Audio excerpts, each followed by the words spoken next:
Вітаю вас, дорогі друзі! Мені безмежно приємно, що ви зазирнули до мене на кухню за новим рецептом. І я сподіваюся, що мені вдасться сьогодні вас здивувати. Будемо готувати дуже смачні млинці із гарбуза. Я ще, до речі, вирішила зробити з цього всього торт і була просто в захваті. Не тільки я, а й моя родина. Тому, якщо цікаво, залишайтесь зі мною і давайте готувати разом. Гарбуз я почистила і нарізала невеличкими шматочками. Додаю сюди воду і відварюю до готовності. Нехай гарбуз охолоне.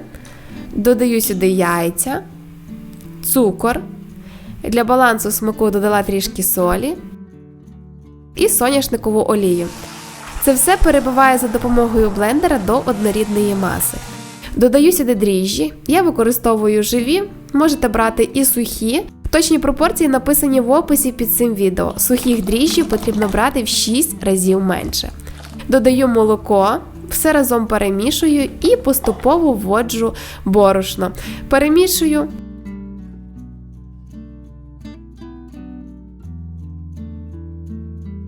І ось така маса у мене вийшла. Я відправляю в миску побільше, тому що наше тісто буде підростати і збільшуватися в об'ємі. Залишаю на хвилин 40 на годину. Все залежить від якості ваших дріжджів. Подивіться, як гарно все підросло. Тісто досить таке рідке, здається липке, але з ним працювати одне задоволення. Я змащую невеликої кількості олії свою сковорідку розігріту і беремо один черпачок тіста. Розрівнюю на невеличкому огні, обсмажую до золотистого кольору. Ці млинці просмажуються досить швидко. І ви знаєте, це прекрасна закуска. Подивіться, які вони ніжні, м'які. Додавайте трішки менше цукру до тіста і подавайте із шкварочками. Дуже смачно, рекомендую. Якщо ж ви хочете, так як я, зробити десертом, просто додавайте більше цукру, можете смажити як оладки, дуже класно смакує, а можна насмажити так багато млинців і зробити такий торт, як вирішила зробити я. Залишаю охолоджатися млинці, а тим часом підготую крем. Охолоджені вершки відправляю в чашу міксера і буду збивати разом із згущеним молоком.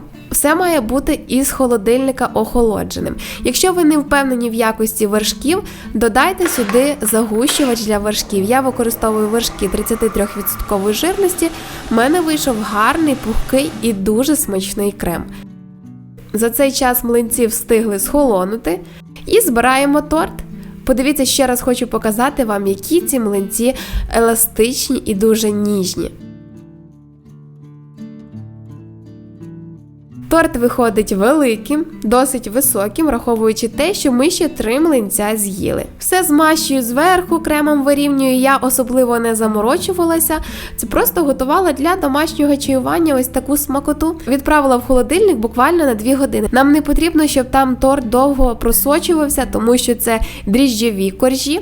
І буквально 2 години в холодильнику, щоб схватився крем, і все, можемо насолоджуватися. Я зверху поливаю солоною карамеллю. І готово. Подивіться, який красивий в розрізі. Дуже швидко, просто із таких цікавих продуктів вийшла неймовірна смакота. Дуже рекомендую скуштувати і вам. Впевнена, що вам сподобається. Особливо до домашнього чаювання холодним осіннім вечором. Те, що треба. Ну що ж, мої хороші, а я сподіваюся, що сподобався цей рецепт і вам.